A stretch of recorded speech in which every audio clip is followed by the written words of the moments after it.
আজকে আমাদের সমাধানের বিষয় হচ্ছে আবৃত দশমিক ভগ্নাংশে প্রকাশ করো। 1/6 এটাকে আবৃত দশমিক ভগ্নাংশে প্রকাশ করতে হবে। প্রকাশ করার জন্য আমাদের কি প্রসেসটা অবলম্বন করতে হবে খুব ভালো মতো খেয়াল করেন। দশ আমরা লিখবো প্রথমে 6/1। তো এককে ভাগ করা যায় না, এই জন্য শূন্য দশমিক শূন্য দশমিক বসায় দিয়ে আমরা এখানে একটা শূন্য এক্সট্রা নিয়ে নেব, অ্যাড করে নিয়ে নেব। ঠিক আছে, তাহলে 10 হয়ে গেল। শূন্য দশমিক ভাগফলে দেওয়ার কারণে আমরা এখানে একটা শূন্য এক্সট্রা নিতে পারবো। ঠিক আছে, এখানে একটা শূন্য এক্সট্রা নিতে পারবো। এই 10 হয়ে গেল। এখন 10-এর মধ্যে 6 কয়বার যায়? একবার যায়। 10-এর মধ্যে 6 একবার যায়। ওই একবার গেলে 6 অক্ষে 6 হয়। ঠিক আছে, 6 লিখে ফেলেছি। তো এখন 10-এর থেকে 6 বিয়োগ করলে থাকে কত? এখন 10-এর থেকে 6 বিয়োগ করলে থাকতেছে হচ্ছে আমাদের 4। 4 আমরা জানি এখানে যদি একবার আমরা দশমিক নেই, তাহলে এখানে আমরা আরো শূন্য নিচে এক ঘর এক ঘর করে শূন্য নামায় নিয়ে আসতে পারবো। তো শূন্য নামায় নিয়ে আসলে 40 হয়ে গেল। 40-এর মধ্যে আমাদের 6 কয়বার যাবে? 6 6 36। 36 হবে। তো 40 থেকে 36 বিয়োগ করলে থাকবে 4। 4-এর পরে আবার একটা শূন্য নিয়ে আসা যাবে। কেন নিয়ে আসা যাবে? দশমিক একবার আমি নিয়ে নিয়েছি ভাগফলে। তো ওই দশমিক থেকে আমি বারবার শূন্য একবার করে নিয়ে আসতে পারবো। তাহলে এখন হয়ে গেছে কত? 40। এই 40-এর মধ্যে 6 কতবার যাবে? 6 বার যাবে। কত হবে এখানে? 36। 6 6 36। 40 থেকে 36 ভাগ করলে বিয়োগ করলে থাকবে হচ্ছে 4। এরপরে কিন্তু আবার শূন্য নেওয়া যাবে। আবার 6 6 36 হবে, আবার 4 থাকবে বাকি। তো এই প্রসেসটা কিন্তু চলতে থাকবে।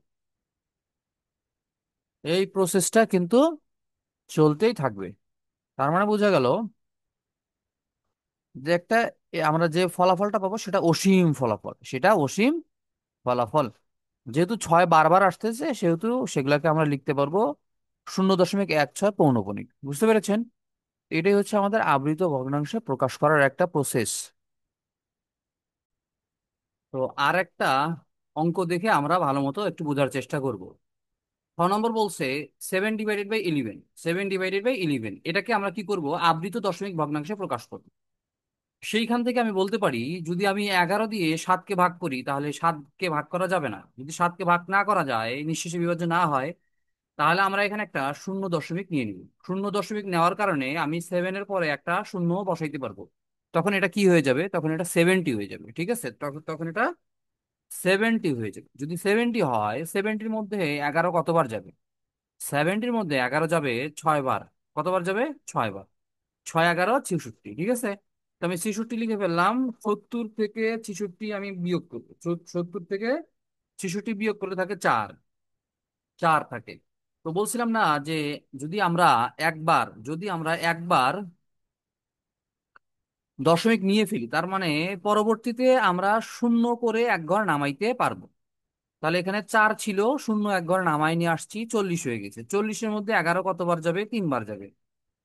3 11 33। 3 11 33। ঠিক আছে, 3 বার গেলে 3 11 33 আমরা লিখে ফেলতেছি। ওকে, 3 11 33 লিখে ফেললাম। ওকে, 3 11 আমি 33 লিখে ফেলছি। আমার কিন্তু এত পর্যন্ত কাজ শেষ। 3 11 33 লিখে ফেললাম। এখন 40 থেকে যদি আমি 33 বিয়োগ করি, থাকে 7। 7 লিখে ফেলবো। ওই যে একবার দশমিক নেওয়ার কারণে আরেকটা শূন্য কি করতে পারতেছি? অ্যাড করতে পারতেছি। তো শূন্য অ্যাড করার কারণে 70 হয়ে গেল। এই 70-র মধ্যে 11 যাবে 6 বার। 6 বার গেলে হবে কত? 66। ঠিক আছে, 66 বিয়োগ করলে থাকবে 40। 4 থাকবে, এক ঘর শূন্য নামাই নিয়ে আসবো। শূন্য নামাই নিয়ে আসলে কত হবে?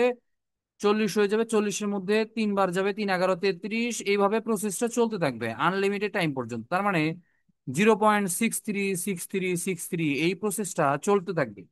যদি চলতে থাকে, তাহলে সেটাকে আমরা বলতে পারবো 0.63 পৌনঃপুনিক। ঠিক আছে, 0.63 পৌনঃপুনিক আমরা লিখে দিতে পারবো। 6 এবং 3-এর উপর পৌনঃপুনিক চিহ্ন দিলে বোঝা যাবে যে বারবার একই প্রসেস 6363 চলতে থাকবে।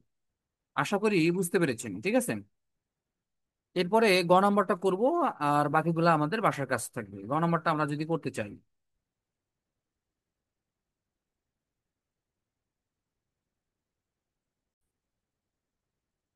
তো তারা গ নাম্বারে বলছে যে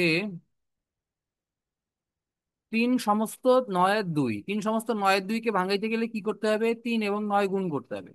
3 এবং 9 গুণ করলে কি হয়, মানে বিষয়টা হচ্ছে এরকম, আমরা 3-এর সাথে 9 গুণ করব, ঠিক আছে? 3-এর সাথে আমরা 9টাকে গুণ করতেছি, প্লাস করব আমরা কত, +2।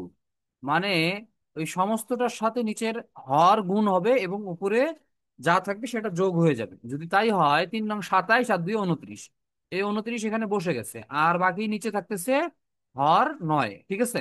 এখন আমরা 29কে 9 দিয়ে ভাগ করবো, 29কে 9 দিয়ে ভাগ করতেছি, খুব ভালো মতো খেয়াল করেন।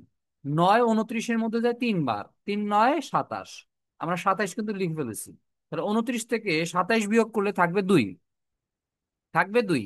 এখন এই দুইয়ের মধ্যে কিন্তু ভাগ যায় না, এই দুইয়ের মধ্যে 9 দিয়ে এবং নিঃশেষে বিভাজ্য নয়, এই জন্য কি করলাম, এই জন্য আমরা কি করেছি, দশমিক নিয়েছি।